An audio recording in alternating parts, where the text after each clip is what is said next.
again. We're going to learn some more about the ocean, the creatures in it, and the plants, and the life in the beautiful ocean. And yesterday we had Cat in the Hat teach us about the ocean creatures, and today we're going to have another favorite guest speaker.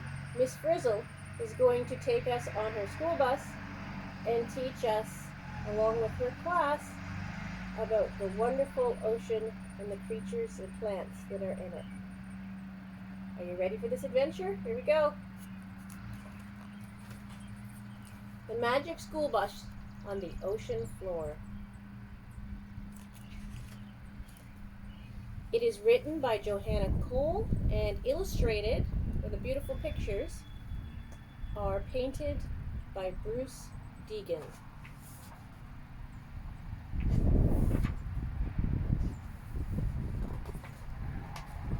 There they are in the classroom, learning all kinds of interesting facts.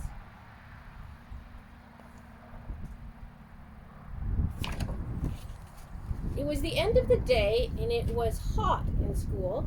We'd been working for hours on our ocean science projects. All our work made Miss Frizzle very happy, but it made us very tired and hot. Wow, it's hot today. Not Miss Frizzle's dress. Yeah, cool, man. And they're learning about different things like sea urchins, oil spills, crabs. Miss Frizzle says, "Doesn't learning about oceans make you happy, Arnold?" But Arnold says, "Actually, it makes me feel kind of crabby," and he's learning all about crabs. All of the oceans of the world are really one huge ocean. Rachel is researching oceans, and she is sharing these facts with us. The oceans of the world are all connected. Together they form one world ocean.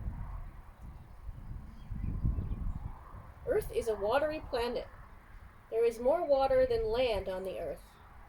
Oceans cover almost 3/4 of the planet. So if you had a pie, and you had 4 pieces in that pie, 3 of them would be taken up by water on the Earth, and 1 portion would be, or 1 piece of the pie would be the land. There's a picture of the globe with our continents and the water all around it.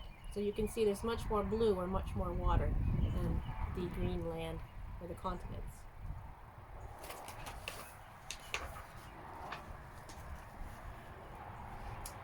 We were putting the finishing touches on our display about how ocean animals swim when someone said, "I wish we could go swimming." Miss Frizzle looked up. Without warning, she said, "As a matter of fact, children, I've been planning a class trip to the ocean for tomorrow." Everyone cheered. Sometimes having a weird teacher wasn't so bad. And Tim, on his research about the ocean, was studying about salt. "Why is the ocean salty?" asked Tim. "Much of the salt in the ocean water comes from rocks. Did you know that? Rocks have salt in them, and when the rocks are worn down by the water rushing over them over and over after years and years, the salt from the rocks goes into the water, and that's what makes the ocean water so salty." The next day, everyone showed up in their bathing suits. We all boarded the old school bus, and Frizzy started the engine. We were ready for a day of fun in the sun. I wonder what that will entail. What do you think their day of fun in the sun is going to be like? You think they're going to be lying on the beach? When we finally came to the beach, we wanted to jump off the bus, but guess what?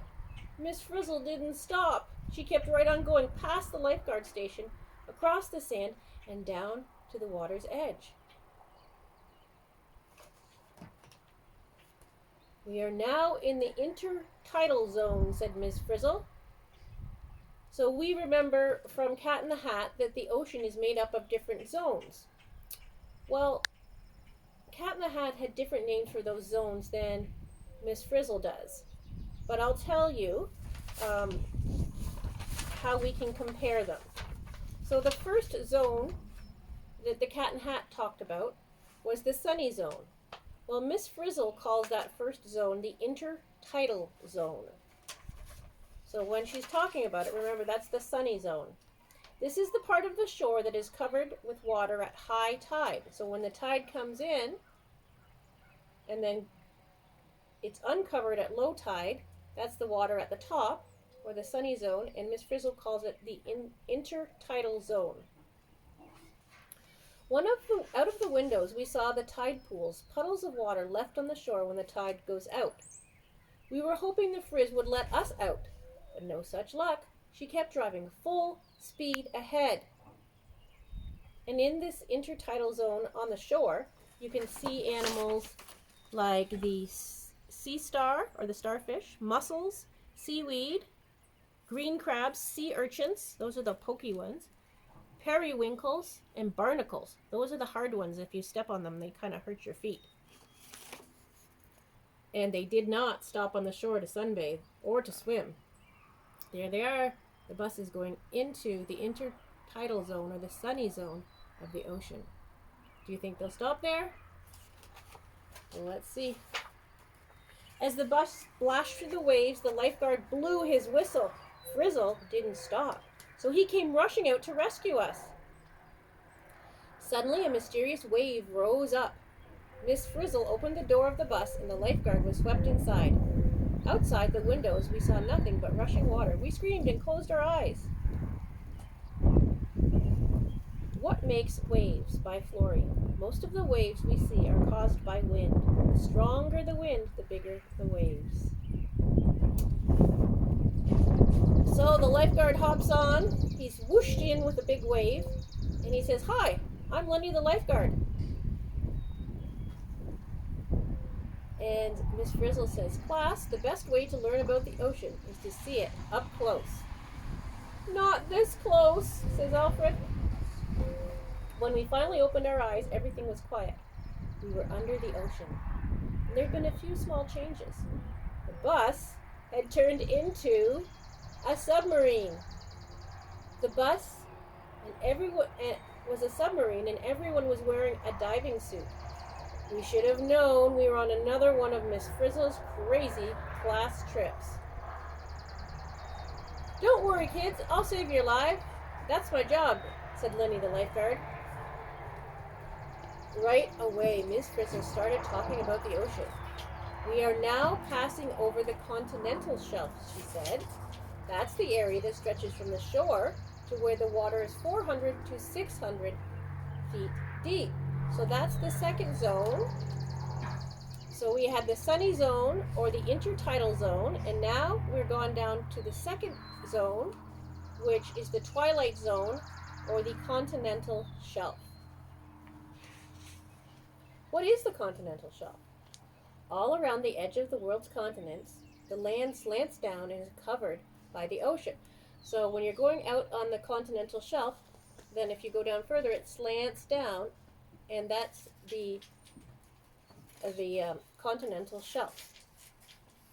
And we know what the continents are. There's 7 of them, and those are the land masses. Do you remember them? We put them on our maps. Africa, Antarctica, Asia, Australia, Europe, North America, that's where Canada is, and then below us, South America, where the United States is. Europe is across the ocean, and Antarctica is on the very bottom of the globe.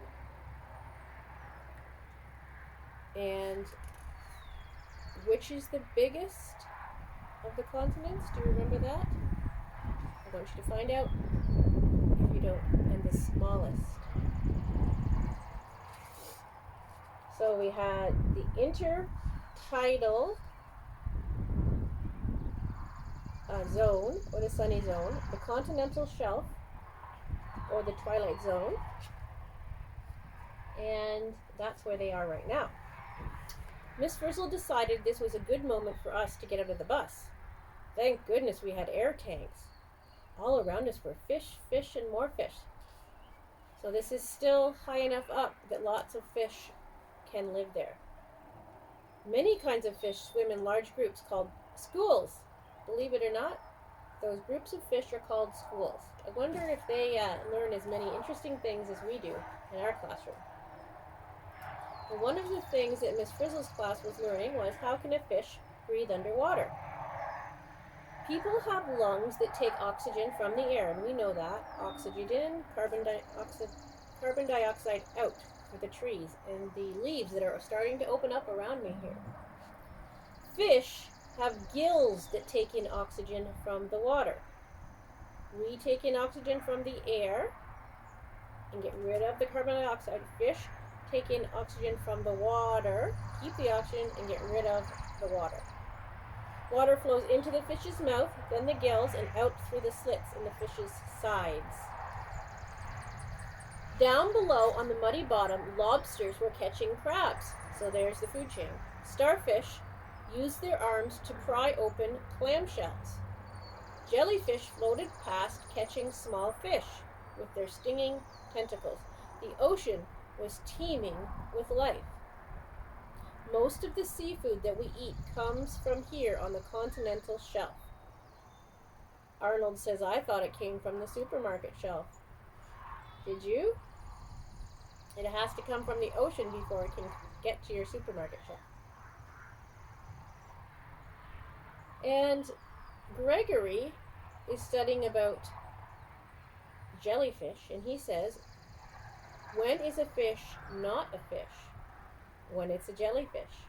A true fish has a backbone, gills, and fins.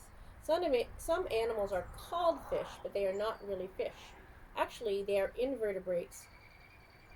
That means animals that don't have backbones. And remember, true fish do have backbones. So jellyfish, we know, don't have a backbone because they're very jelly-like and soft. A sea fish or a starfish is also not really a fish. It doesn't have a backbone. And shellfish, like scallops, mussels, snails, and crabs, don't have backbones, and we know that they are not really fish. So there's a picture on the continental shelf of all those fish swimming around. Lots of life. Jellyfish, fish, starfish.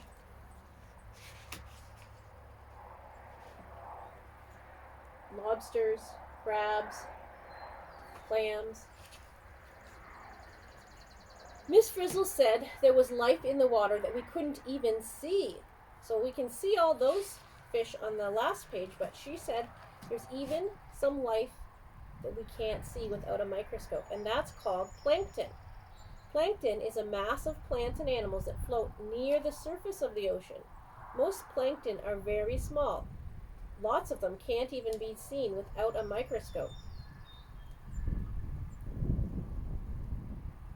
Of course, Miss Frizzle had a microscope with them, and she pulled it out so they could see the plankton under the water. There's two kinds of plankton. Some are plants and other ones are animals. A plankton animal eats a plankton plant, and that's part of that food chain. We tried to listen to Miss Frizzle, but we were nervous because we noticed some dark shapes coming closer and closer. Where have I seen that scary shape before? Does the word shark mean anything to you? Oh no, children. Should not be swimming in shark-infested water, said Lenny. Thanks for the safety tip, Lenny. And here's the food chain down below. There's a large fish eating a middle-sized fish, eating a small fish, eating tiny water animals like crayfish, eating animal plankton, eating plant plankton. So God made animals and the food chain so that all animals would be taken care of and have things to eat.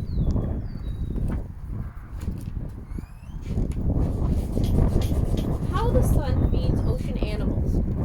Plankton plants make food by using energy from the sun. So the plankton plants don't eat other animals. They're at the very bottom of the very beginning of the food food chain, or whichever way you want to look at it. But they don't eat any other animals. They use the sun, because they're plants, to make their food.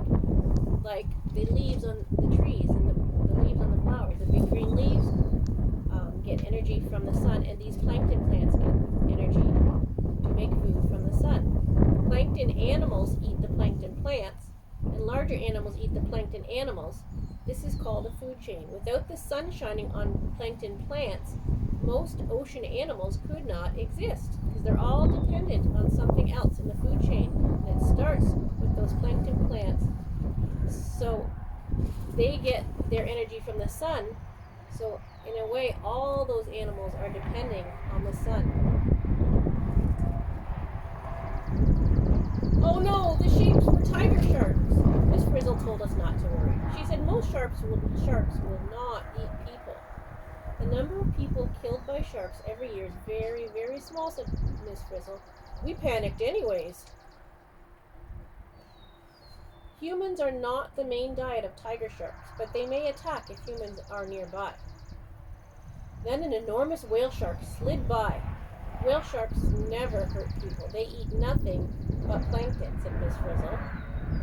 So whale sharks are just herbivores. They only eat plants. The giant shark swam down, and we went along. We were leaving the continental shelf now, following a steep cliff called the Continental Slope. So they went from the intertidal zone to the continental shelf. They were going down lower to the Continental Slope.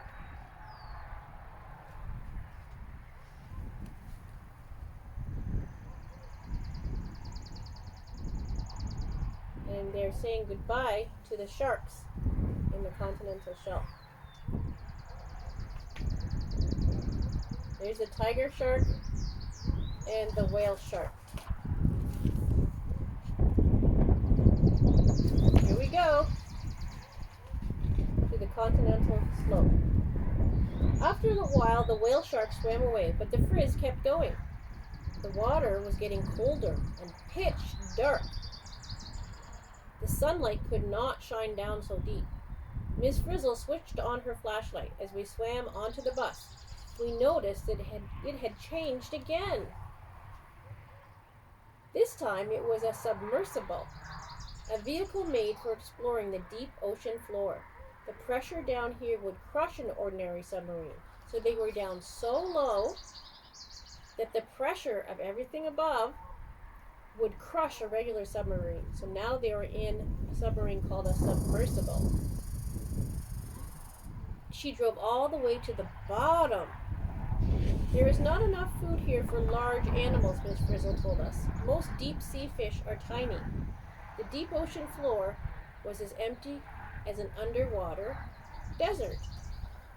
There's only some tiny creatures down here. So this is like the abyss zone that the Cat in the Hat talked about.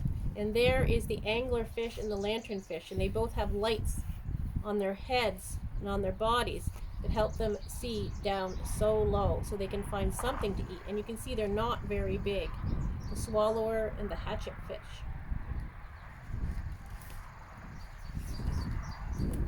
And there's their bus changed into a submersible.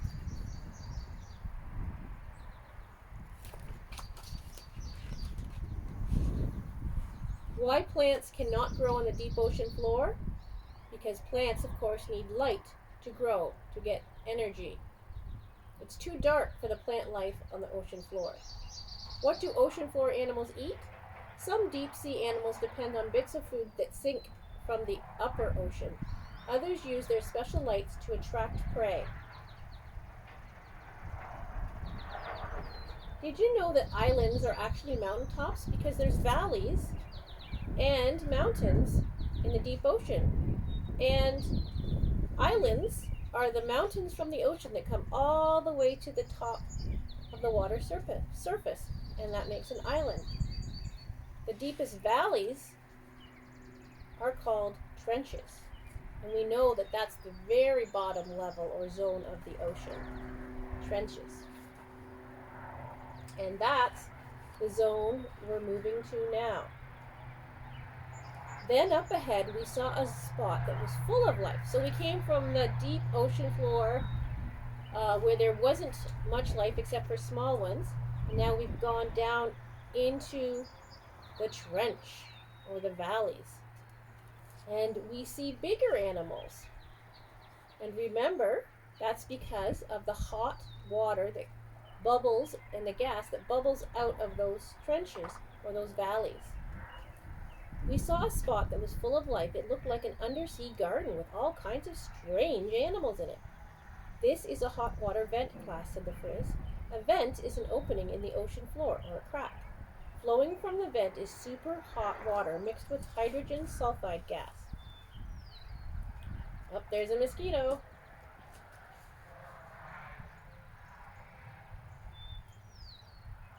A vent is formed when seawater seeps into cracks in the ocean floor. The water touches super hot rocks inside the earth, and then the hot water shoots out of the vent.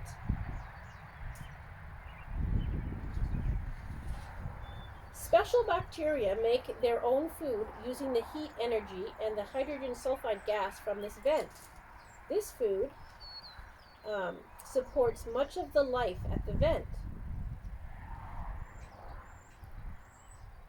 So that's the hot water and gas makes that special food, the bacteria food, so that these big animals can grow in the trench.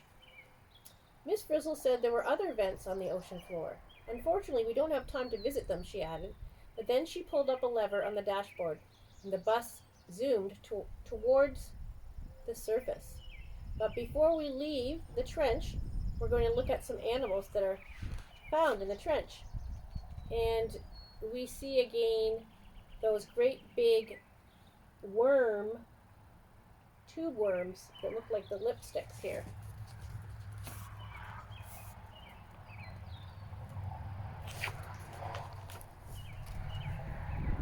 And there's a little dandelion animal. It looks like a dandelion flower. It's called the dandelion animal. There's spaghetti worms. They're massive. These worms here, they call them spaghetti worms. I bet you can tell why. Looks like a plate of spaghetti noodles. There's huge clams. We saw those from the Cat in the Hat book. And there's blind crabs and shrimp. They're blind because they don't really have need for eyes down that deep in the ocean. The first vents or trenches were discovered in the 1970s and the 1980s. That's after I was born. Before then, the ocean scientists didn't know that these huge animals lived on the deep ocean floor or the trench. Soon, we were motoring over the open ocean, and as we did so, the bus had changed into a glass-bottom boat. Through the glass, we saw what looked like a wall made of colorful rocks. Ms. Frizzle said it was a coral reef. So up near the top again, they've discovered a coral reef made of tiny animals that were called coral polyps. We drove overboard, and we dove overboard. They finally got to go out in the water, and we began to explore. The reef was made of many tiny kinds of coral. Some looked like trees and branches. Others looked like fans or fingers. Some even looked like human brains.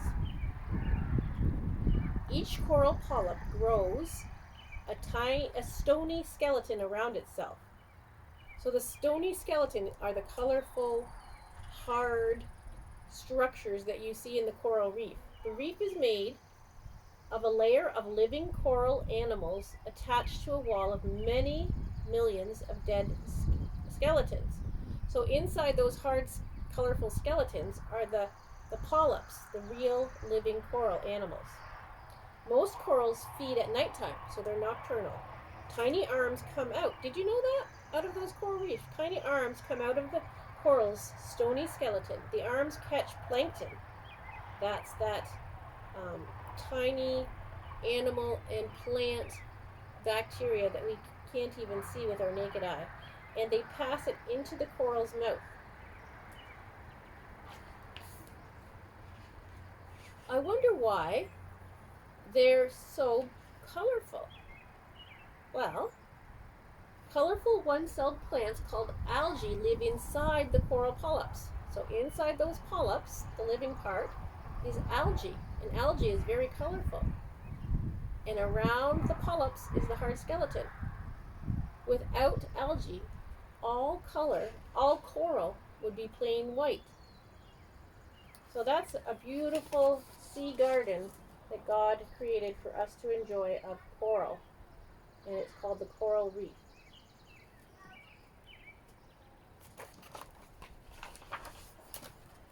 A coral reef makes a good home for many ocean plants and animals, said the Frizz. We saw crabs and lobsters, huge eels and octopuses, slimy sea slugs, and spiny sea urchins, and the most colorful fish in the world. Too soon, Miss Frizzle said it was time to go.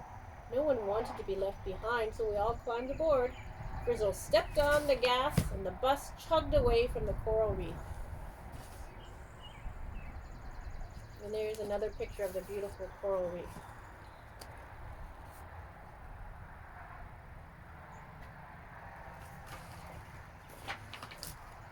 Nearby, a school of dolphins leapt past. In the distance, we saw a whale. Everything seemed normal. Then we noticed that something weird was happening. The bus was getting flat. As usual, Miss Frizzle was the only one who stayed calm.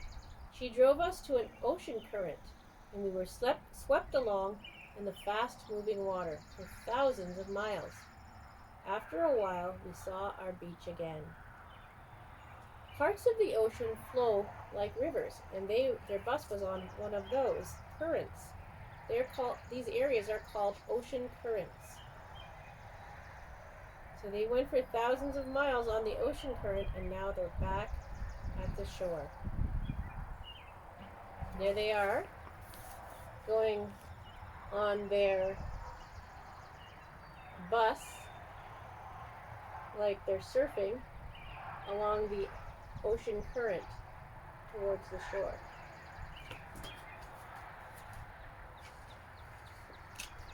Everyone stay on the bus, shouted Frizz. On the bus was right. It had turned into a giant surfboard. Why do big waves break near the shore? In a shallow water, the ocean bottom drags on the lower part of the wave. Remember we said waves are caused by wind or breeze? Well, the ocean pulls down on the bottom part of the wave and slows it down.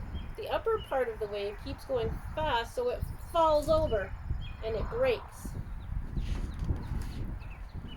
We had to stand on top of the surfboard, and we were riding a wild wave straight towards the shore.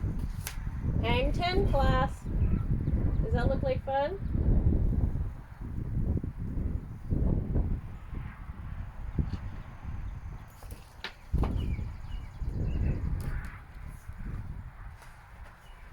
Oh no! It was a giant wipeout. The whole class went under the water, and the next thing we knew, we were washing up on the sand. They're finally on the beach. Our diving suits were gone, and the bus was its old self again. There it was, sitting in the parking lot, as if nothing had happened. We thanked Lenny for everything and hit the road. There they are, getting a class picture taken of their field trip.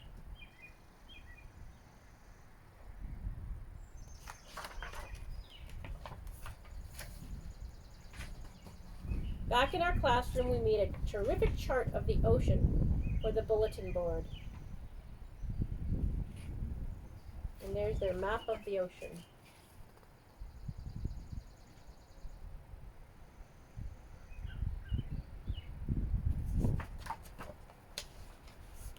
And remember, in your studies, I want you to find out more about some sea creatures and as much information about the ocean as you can. But then we were definitely ready to go home. Thank goodness it was Friday. After that class trip, we really needed a weekend off. I'm exhausted and my dad's taking me to the beach tomorrow. Don't worry, it's supposed to rain. Whew! Some of the kids were talking.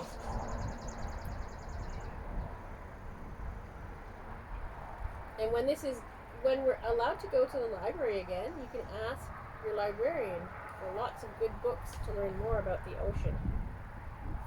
I also want to review with you those different levels of the ocean. There was the sunny, or the intertidal zone. There was the twilight zone, or the continental shelf. There was the dark zone, or the continental slope. There was the abyss, or the ocean floor, and then there was the trench, and that's the very bottom, those vents or those trenches, cracks in the ocean floor. Well, that's a lot of facts that the Cat in the Hat and Miss Frizzle have taught us about God's beautiful